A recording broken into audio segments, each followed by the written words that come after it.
Bismillahirrahmanirrahim. Assalamualaikum warahmatullahi wabarakatuh. Alhamdulillah wassalatu wassalamu ala Rasulillah wa ala alihi wa sahbihi wa mawalah wa la hawla wa la quwata illa billahi wa ba'du. Ma'asyiral muslimin yang dimuliakan Allah Subhanahu wa taala. Alhamdulillah, segala puja dan puji hanya milik Allah Subhanahu wa taala. Salawat dan salam kita aturkan kepada nabi kita, Nabi besar Muhammad sallallahu alaihi wa ala alihi wasallam.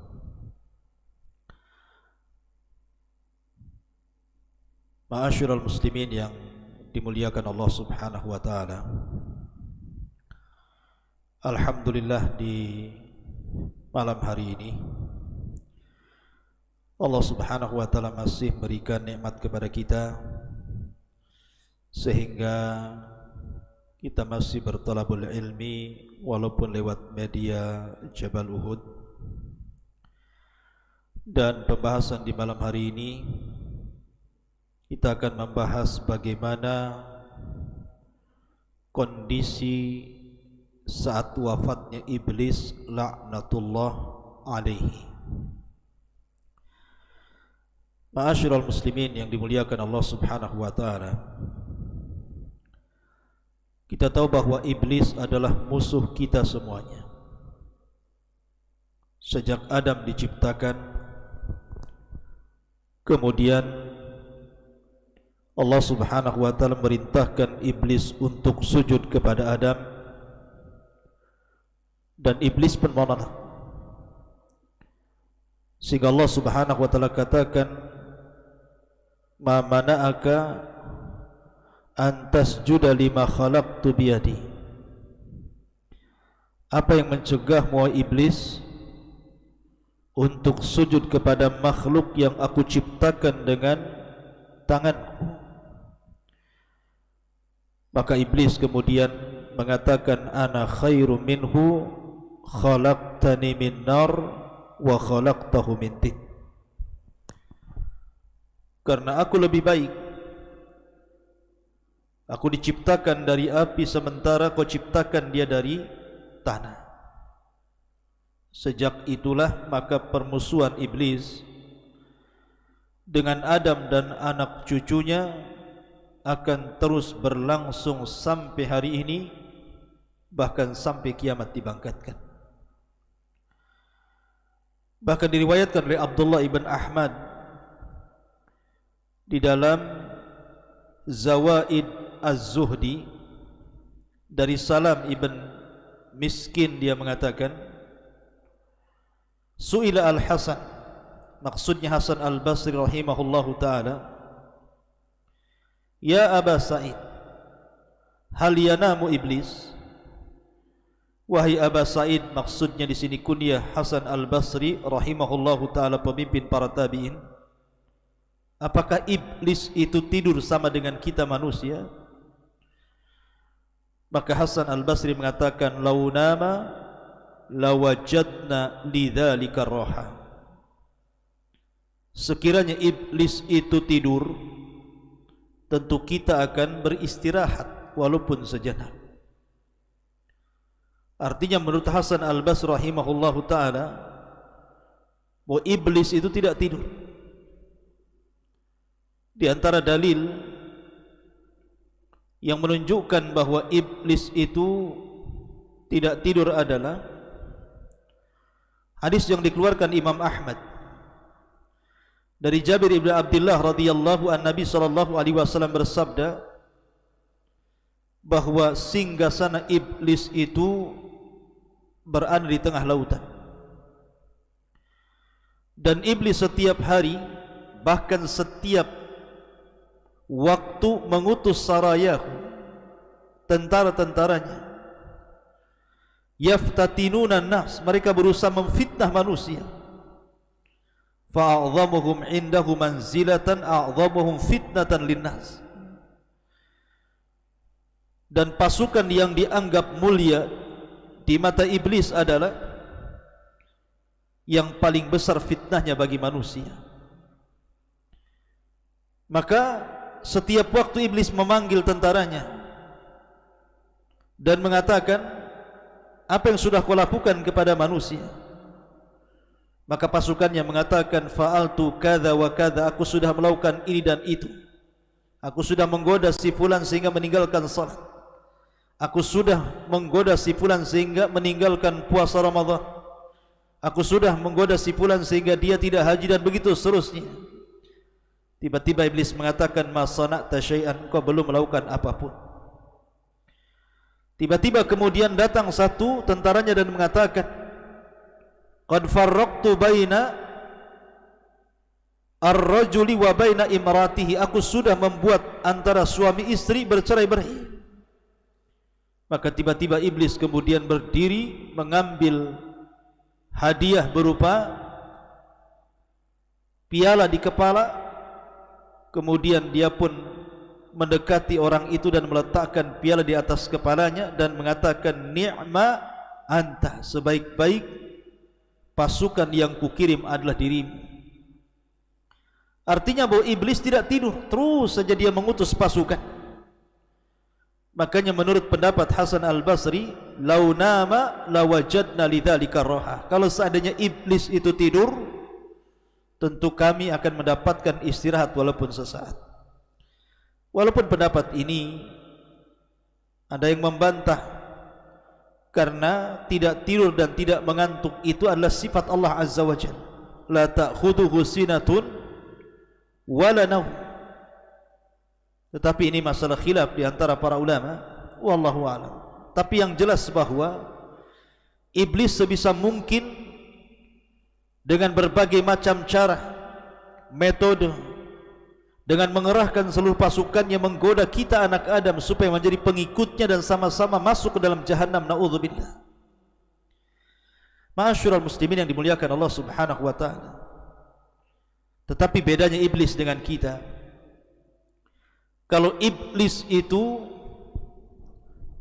diberikan oleh Allah Subhanahu wa ta'ala tangguhan usia karena dia sendiri yang meminta kepada Allah Azza wa Jalla, fa'angdirni ila yaumi yub'atsun, tangguhkan diriku sampai pada hari dibangkitkan manusia, dibangkitkan kiamat ini kepada manusia. Maka Allah Subhanahu wa ta'ala mengatakan, innaka minal mungdharin, kalau begitu engkau termasuk orang-orang yang ditangguhkan. Artinya iblis diberikan oleh Allah Azza wa Jalla usia yang panjang sekali. Berbeda dengan Adam dan anak turunannya, dibatasi usianya. Ma'asyiral muslimin yang dimuliakan Allah Azza wa Jalla. Lalu bagaimana iblis mati? Kapan dia mati? Bagaimana kondisi dia mati? Bagaimana malaikat maut mencabut nyawanya? Bagaimana dia merasakan kematiannya? Ma'asyiral muslimin yang dimuliakan Allah Azza wa Jalla. Ahnaf ibn Qais suatu ketika datang ke kota Madinah. Dia hendak menemui Umar bin Al-Khattab radhiyallahu anhu. Tiba-tiba dia melihat ada halaqah yang sangat besar, banyak orang yang duduk di situ. Ternyata di halaqah itu yang sedang berbicara adalah Ka'ab al-Akhbar, sedang berbicara di hadapan manusia. Maka Ahnaf ibn Qais pun ikut duduk di halaqah itu. Kemudian dia mendengarkan apa yang dikatakan Ka'ab al-Akhbar radhiyallahu anhu. Dia mengatakan, lamma hadara Adam al-wafat, ketika Nabi Adam alaihi salatu wassalam menjelang wafatnya, dia mengatakan, ya Rabb, syayasmatu bi aduwi idza ra'ani mayyitan wa huwa mungdaru ila al-waqtil ma'lum. Ya Rabb, tentu musuhku akan senang, akan bahagia apabila dia melihat diriku meninggal dunia sementara dia ditangguhkan usianya sampai waktu yang ditentukan dirimu. Maka Allah Subhanahu wa ta'ala katakan, ya Adam, innaka turaddu ilal jannah wa yu'akhkharul mal'un ila nadhirati liyadhuqa bi'adadil awwalina wal akhirin alamul maut. Wahai Adam, tenang saja, kematianmu engkau akan langsung masuk ke dalam surga. Akan tetapi si mal'un, si iblis itu akan diakhirkan sampai batas waktu agar dia merasakan sakitnya dengan jumlah orang-orang yang pertama dan yang terakhir. Bagaimana orang-orang itu merasakan kematian, itulah yang akan dirasakan iblis. Kemudian Adam mengatakan kepada malakul maut, sifli kaifa tudhikuhul maut, sifatkan kepadaku bagaimana dia merasakan kematian. Falamma wasafahu, ketika malakul maut mensifatkan kepada Adam bagaimana kematiannya, maka Adam mengatakan, Rabbi hasbi hasbi, cukup ya Rabb, cukup ya Rabb. Maka ketika itu manusia yang hadir di halaqah Ka'ab al-Akhbar pun kemudian menangis. Kemudian mereka mengatakan, ya Aba Abdurrahman, hadithna kaifa yadhukul maut. Wahai Aba Abdurrahman, ceritakan kepada kami bagaimana iblis merasakan kematian. Tetapi Ka'ab al-Akhbar enggan untuk menceritakannya, sehingga manusia merengek-rengek kepada al-Akhbar. Ka'ab al-Akhbar ini, ceritakan saja kematiannya kepada kami. Maka dia pun menceritakan dan mengatakan,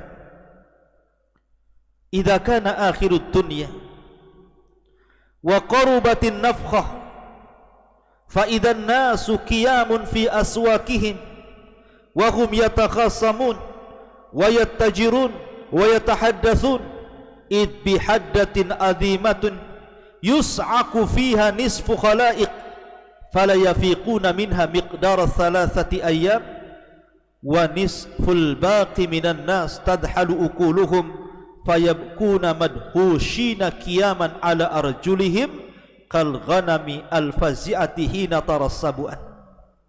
Kata beliau, ma'asyiral muslimin yang dimuliakan Allah Azza wa Jalla, ketika dunia sudah berada di akhir-akhir dan tiupan sangkakala sudah dekat dan siap ditiupkan, tiba-tiba manusia, sebagian mereka sedang berdiri di pasar-pasar mereka, sebagian mereka sedang bertengkar, sebagian mereka sedang berjual beli, sebagian mereka sedang berbincang-bincang. Tiba-tiba kemudian mereka mendengar suara guntur yang menggelegar. Maka separuh dari makhluk pun pingsan, dan mereka tidak sadar kecuali setelah 3 hari. Dan sebagian manusia yang tidak pingsan, mereka bingung, mereka linglung, mereka berjalan ke sana kemari tidak jelas tujuan. Mereka ketakutan seperti kambing yang sangat ketakutan ketika melihat binatang buas. Lah ketika manusia sedang seperti ini, maka tiba-tiba mereka mendengar suara guntur di antara langit dan bumi, dan tidak ada satupun di permukaan bumi yang hidup kecuali Allah wafatkan. Maka ketika dunia sudah tidak ada lagi, fatafna dunya wala yabqa adamiyun wala jinniyun wala syaitanun wala wahsyun wala dabatun. Ketika dunia sudah hancur, tidak ada yang hidup, apakah Bani Adam, apakah kalangan jin dan syaitan, apakah kalangan binatang-binatang baik buas ataupun binatang-binatang jinak, semua sudah mati. Maka tiba-tiba iblis, dia masih hidup, karena dia tidak dicabut nyawanya kecuali sampai waktu yang ditentukan Allah Subhanahu wa ta'ala. Apa yang terjadi dengan iblis? Maka Allah Subhanahu wa ta'ala berfirman kepada malakul maut, dan mengatakan, wa inni khalaqtu laka bi adadil awwalina wal akhirina a'wana wa ja'altu fika quwwata ahlis samawati wal ardi wa inni ulbisuka al-yawma athwatal ghadabi was sakhati kulliha fa anzil bi sakhati wa ghadabi ila mal'uni iblis fa adhiqhul mauta wahmil alaihi minal mauti mararatal awwalina wal akhirina minal jinni wal insi adha'afan mudha'afan.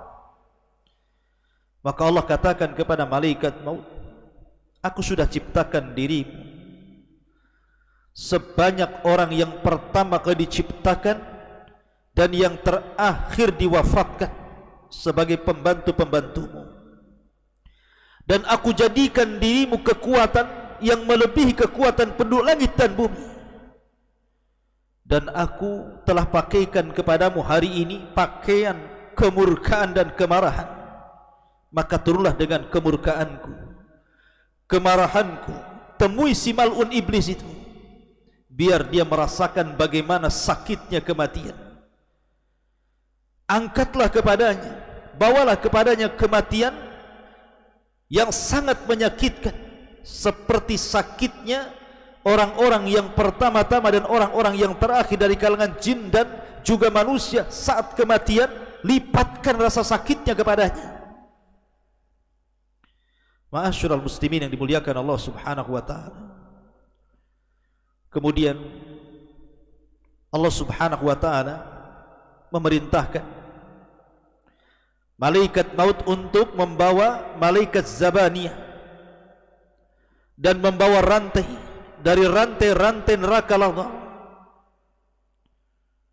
Kemudian wa anzi ruhul muntina bi sab'ina alfa kilabatin min kalalibi Ladha, agar ruhnya dicabut dengan kalalib, besi-besi bengkok sebanyak 70.000 besi bengkok dari neraka Ladha.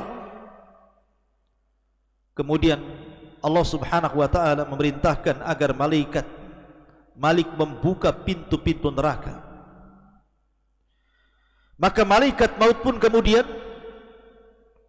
menemui iblis dalam bentuk aslinya di antara langit dan bumi, yang kalau seandainya penduduk bumi semuanya melihat bagaimana ngerinya malakul maut, tentu mereka akan meleleh saking takutnya melihat malakul maut.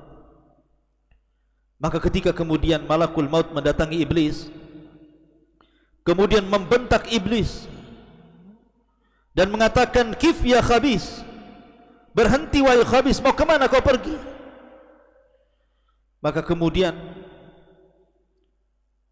iblis pun pura-pura pingsan. Kemudian dibentak lagi oleh malakul maut dan mengatakan, kif ya khabis, kif ya khabis, berhenti wahai khabis, sesungguhnya aku akan mencabut nyawamu dan kau akan merasakan pedihnya kematian.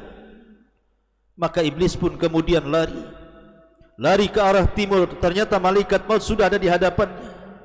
Lari ke dalam lautan, kemudian menyelam, ternyata di situ pun sudah ada malakul maut. Kemudian lari ke arah mana, di situ sudah ada malakul maut, sampai ketika tidak ada tempat lagi untuk lari, maka dia pun sampai di kuburan Nabi Adam alaihi salatu wassalam.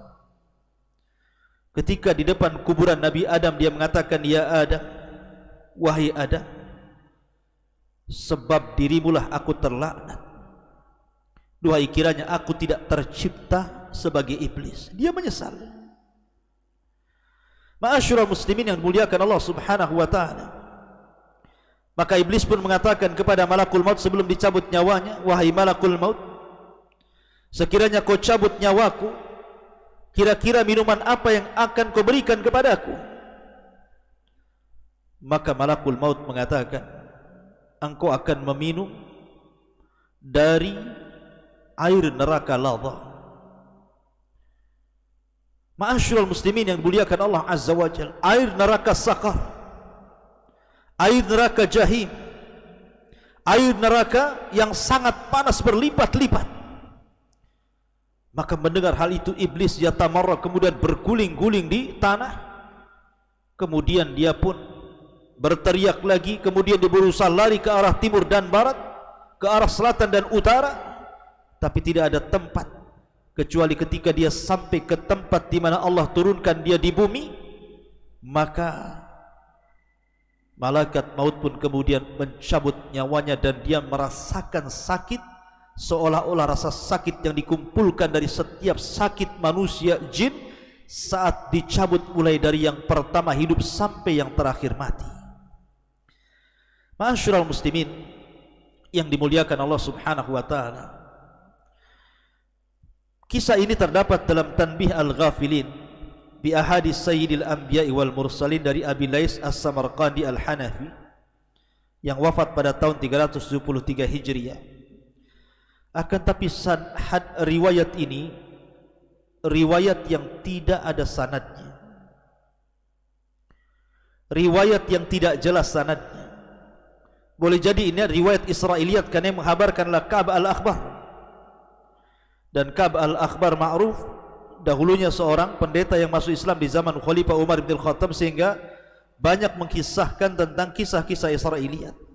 Artinya tidak bisa dijadikan hujah tentang kisah ini, karena para ulama ketika mentafsirkan hadis, mentafsirkan Al-Quran ila yaumil waqtil ma'lum, bahwa iblis itu akan diwafatkan sampai waktu yang ditentukan. Sebagian mereka mengatakan bahwa hari itu adalah hari kebangkitan pada tiupan yang kedua, iblis baru diwafatkan. Ada juga yang mengatakan bahwa yang dimaksud ila yaumil waqtil ma'lum adalah pada tiupan yang pertama, dan ini yang sahih. Dan Allah Subhanahu wa taala serta Nabi sallallahu alaihi wasallam tidak menceritakan bagaimana wafatnya. Sebagaimana dijelaskan banyak ahli tafsir, di antaranya pendapat jumhurul ulama ketika mentafsirkan ila yaumil waqtil ma'lum ai ila nafkhatil ula, sampai kepada tiupan sangkakala yang pertama ketika manusia dibinasakan, jin dibinasakan, malaikat juga dibinasakan, maka iblis juga dibinasakan. Lalu bagaimana wafatnya? Wallahu a'lam. Apakah seperti yang saya kisahkan tadi? Maka saya katakan kisah yang tadi saya ceritakan itu adalah kisah Israiliyat yang tidak bersanad. Maka kita katakan wallahu a'lam. Bagaimana wafatnya? Wallahu a'lam. Yang jelas Allah Subhanahu wa taala lebih paham dan lebih tahu bagaimana dia mencabut nyawa iblis laknatullah alaihi. Wallahu a'lam bishawab. Subhanakallahumma bihamdika asyhadu an la ilaha illa anta astaghfiruka wa atubu ilaik. Allahu ta'ala. Assalamualaikum warahmatullahi wabarakatuh.